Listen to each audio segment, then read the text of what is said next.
जियो का आईपीओ आएगा तो मोटी कमाई कराएगा, यही सोचते हैं ना आप लोग। नया अगर पैसा निवेश करना है तो जियो के आईपीओ का इंतजार होगा, लेकिन ये तो जब होगा जब वो आएगा, क्योंकि फिलहाल तो आसार दिख नहीं रहे। अंबानी जी का सबसे बड़ा दाव अब ग्लोबल वॉर की वजह से अटक गया है। सोचिए, एक ऐसा आईपीओ भैया जिसका इंतजार लाखों इन्वेस्टर्स कर रहे थे, जो भारत के स्टॉक मार्केट का सबसे बड़ा ब्लॉकबस्टर बन सकता था, अचानक उसकी रफ्तार अब धीमी पड़ गई है। और वजह क्या है? वजह बताई जा रही है ईरान की क्राइसिस, मिडल ईस्ट की टेंशन, तेल की बढ़ती कीमतें और ग्लोबल इन्वेस्टर्स का डर। अब सवाल यह है कि क्या सच में ईरान वॉर ने जियो के आईपीओ का गेम बिगाड़ दिया है? क्या मुकेश अंबानी पीछे हट रहे हैं या फिर ये सिर्फ सही टाइमिंग का इंतजार कर रहे हैं? आज हम इसी खबर को थोड़ा एनालिसिस करके समझेंगे, क्योंकि इंतजार बहुतों को है लेकिन जवाब किसी को नहीं पता। देखते हैं हम बता पाते हैं या नहीं। खैर, रिलायंस क्या स्ट्रेटेजी बना रही है, इन्वेस्टर्स पर क्या इसका असर होगा, और क्या आने वाले टाइम में इंडिया का सबसे बड़ा आईपीओ जल्द देखने को मिलेगा या नहीं, इस पर हम चर्चा करते हैं। सबसे पहले समझते हैं कि आखिर जियो आईपीओ इतना बड़ा मामला क्यों बनता जा रहा है। जब भी कोई कंपनी स्टॉक मार्केट में लिस्ट होती है तो उसे आईपीओ यानी कि इनिशियल पब्लिक ऑफरिंग कहा जाता है। आसान भाषा में समझे तो कंपनी पहली बार जनता को ओनरशिप का हिस्सा बेचती है। लेकिन जियो कोई छोटी मोटी कंपनी तो है नहीं, क्योंकि जियो अब वो जियो नहीं रही जो केवल टेलीकॉम कंपनी थी। ये जियो अब cloud services, OTT platform, AI, enterprise solution और डिजिटल इंफ्रास्ट्रक्चर में भी तेजी से एक्सपेंड कर रही है।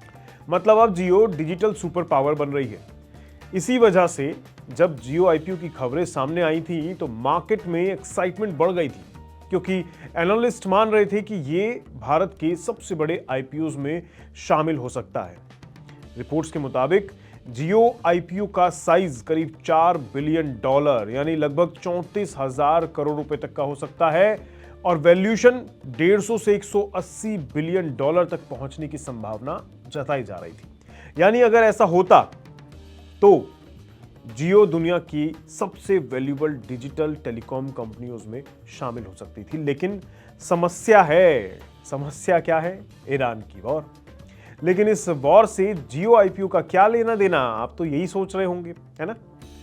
पहली नजर में ये कनेक्शन अजीब लगता है, लेकिन ग्लोबल फाइनेंस इसी तरह काम करता है। जब दुनिया में युद्ध जैसे हालात बनते हैं, जियोपॉलिटिकल की टेंशन्स बढ़ती हैं और अनसर्टेनिटी के माहौल पैदा होते हैं, तब इन्वेस्टर्स रिस्क लेने से बचते हैं।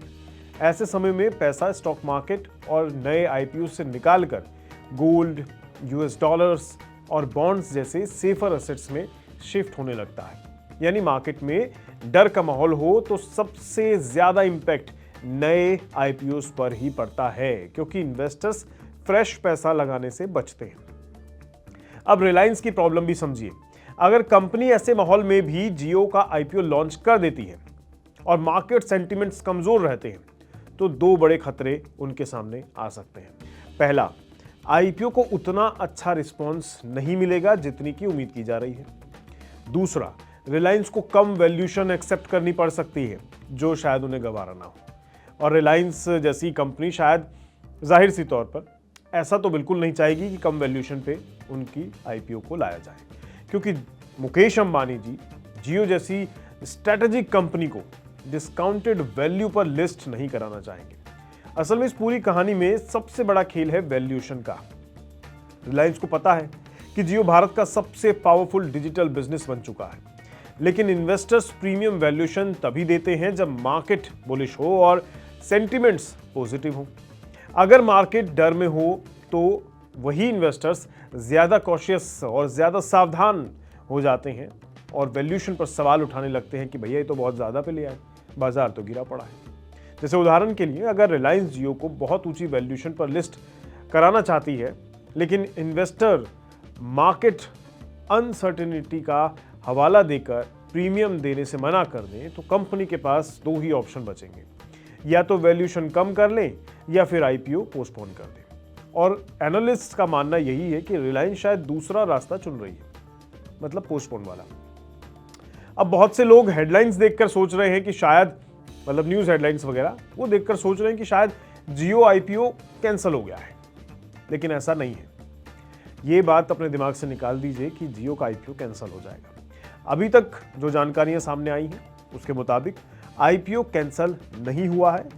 हाँ, डिले होने की खबरें जरूर हैं, डिले होने की संभावना बिल्कुल जताई जा रही है। यानी रिलायंस मार्केट का मूड समझ रही है और सही समय का इंतजार कर रही है।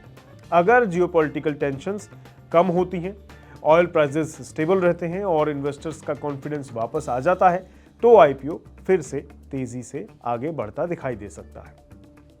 बड़ी कंपनियां देखिए अक्सर ऐसा करती हैं, जब मार्केट वीक हो तो लिस्टिंग पोस्टपोन कर दी जाती है ताकि बेहतर वैल्यूएशन और ज्यादा इन्वेस्टर डिमांड उसको मिल सके। खैर, वैसे कुछ भी हो, लेकिन रिटेल इन्वेस्टर्स के लिए जियो का आईपीओ एक्साइटेड करने वाली बात तो है, क्योंकि उम्मीद है लोगों को कि उससे पैसा बनेगा और उससे जाहिर तौर पर नेक्स्ट बिग अपॉर्चुनिटी मानना भी गलत नहीं होगा।